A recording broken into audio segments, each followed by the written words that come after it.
এবার বাপ হয়েছে, এটা কি আমরা পক্ষে সম্ভব? এটা কি মাইক না গলা রে? আমি তো মনে মার্শাল্লাহ এই বয়সে যে ডাকটা মারে, এটা কি গায়ের জোর না প্রেমের জোর?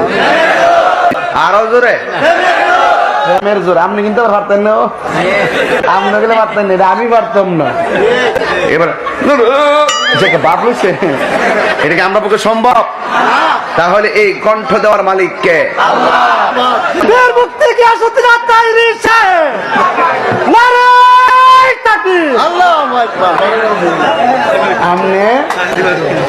আপনি আর একবার দেওয়ার সুযোগ পাইবেন, এখন দেওয়ার নাই আর পরে দিবেন। পরে আচ্ছা ঠিক আছে, পরে পরে আমি সব বুঝি, হোরবার এলাকা আমি বুঝি। জামাই না আমার একটা পাওয়ার আছে না ম্যাডাম, একটু শরীরটা ঠিক করে আর কি, এখানে শরীরটা ঠিক করে ওয়াজ করম নেই।